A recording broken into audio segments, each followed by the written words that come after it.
This is the new and very cool Maserati MC20 GT2. It's a serious bit of kit in the right professional hands, but it's also meant to be approachable and accessible for amateur racers. I'm an amateur, so the question is, how close to a professional's lap time can I get?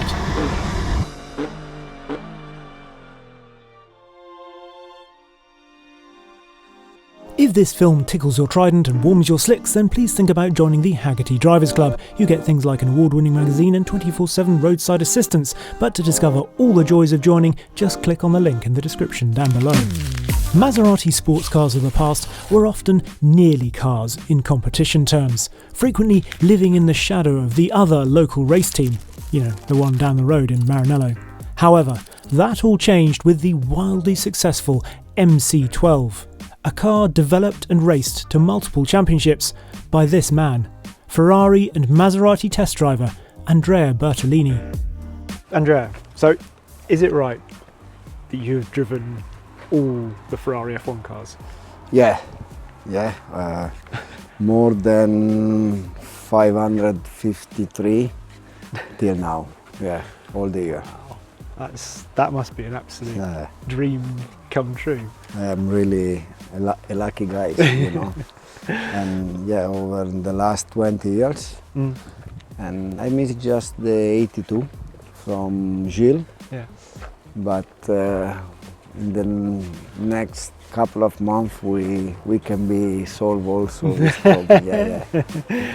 And it's his lap time in the MC20 GT2 that I'll be matched against. Just in case you're wondering, my racing experience extends to, a couple of weekends at Brands Hatch about 16 years ago. I certainly haven't driven around this circuit before, and I've got to talk to camera, and I'm nervous and tall, and I think having a brioche for breakfast slows you down. Enough excuses? I've got 8 laps split into 2 sessions, so let's see how easy this GT2 is to get to grips with. That's the first thing. We haven't stalled it coming out of the pits, so clutch is not too bad. First important thing for a gentleman racer. We've got a sequential gearbox on this, not the double clutch of the road car. Instantly, left foot braking feels like it's going to be easiest. You could right foot brake, there's enough room down there.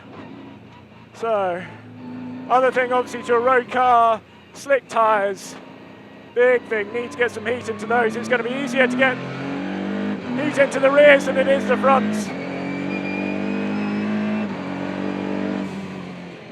Okay, brakes. Not the sort of brick wall brake pedal that I might have been expecting in a race car, but that's actually quite nice for me. This circuit is quite technical, certainly in the first bit. How does it ride the curbs? Oh, well, yeah. So we've got obviously ABS and traction control to lean on. Screw it up all. So this is running in its balance and performance setting. So 621 brake horsepower, 630 horsepower, which is the same as the road car. They say it could run about another 100 horsepower more than that, but it feels like plenty around here. Almost immediately the GT2 felt pretty comfortable and reassuring to drive. The steering was smooth, the paddles were light, and those louvered front arches made it easy to place in the corners. It was all rather encouraging. Right, let's try and wind it up a bit. Nice clear lights there, easy to see in peripheral vision, that's important. You're going to turn in here, look through the corner, just be patient, and we'll still need some heat in those front tyres. Down this back straight, up over here, wheel spin over the rise, that's nice. But in the blink of a tick-tock eye, my first 4 laps were done. That's so much fun, which is what it should be, shouldn't it? If you're going to be a gentleman driver, you're not doing this professionally, it should be fun. And this feels fun. That mixture of tons of power and less downforce is, and it's smooth. If I look slightly dazed, it's probably partly relief at not having stacked it and partly the bright fluoro yellow interior.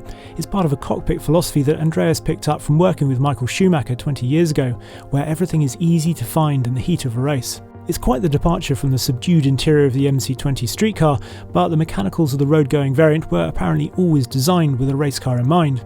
To that extent, the GT2 shares the same carbon tub and the double wishbone suspension is similar, although the dampers are now two-way adjustable passive Öhlins.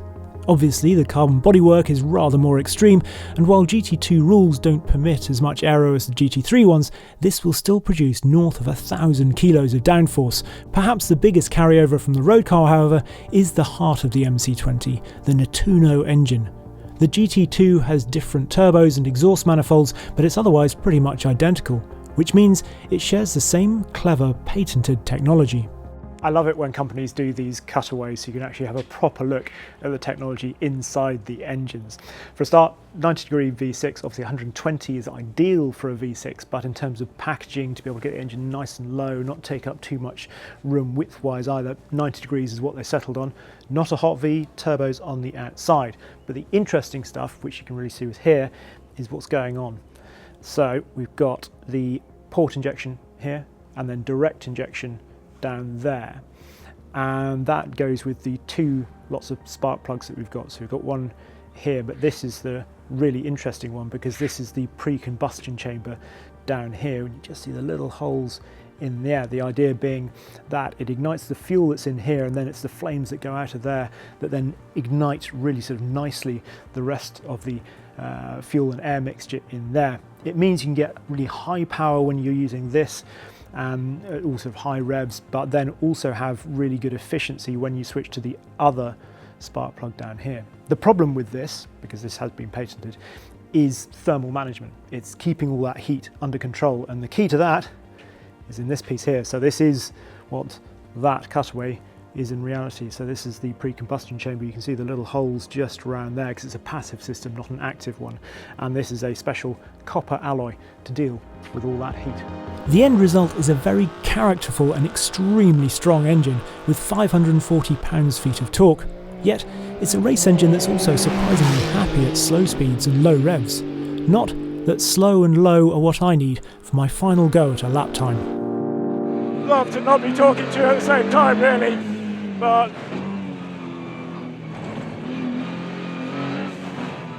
try and feed it in. Bit of oversteer, but actually it's pretty easy to catch.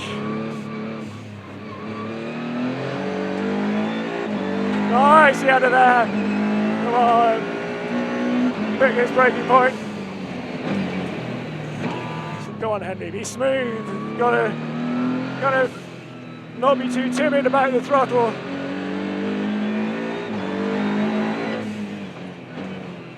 But just gotta get it hooked up. Come on, use those long straights because I think that's where it's gonna make its lap time because it's got all that power.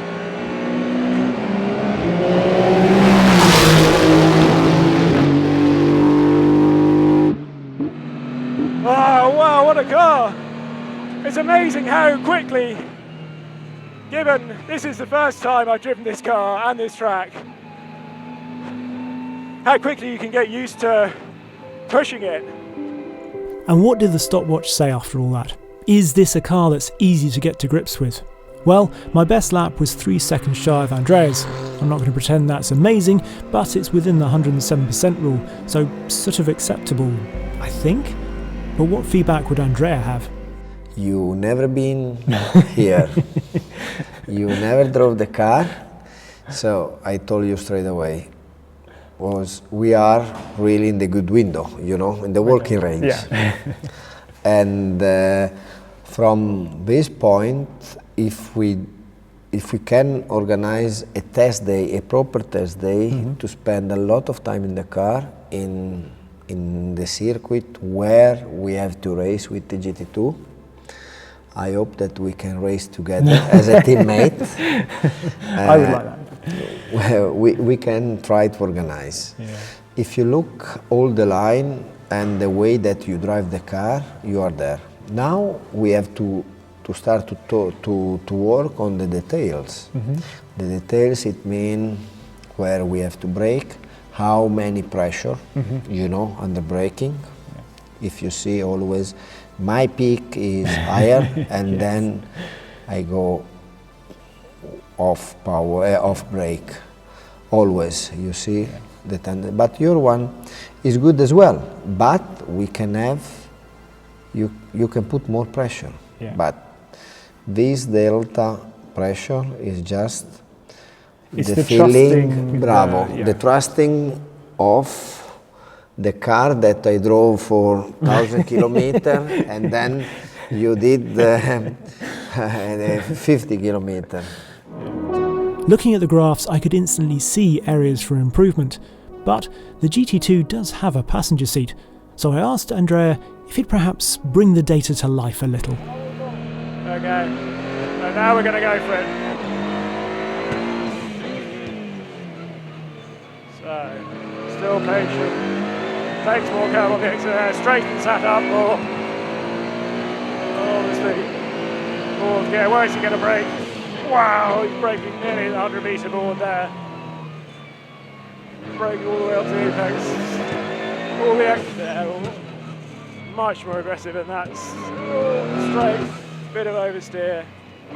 Now over here, lines it up.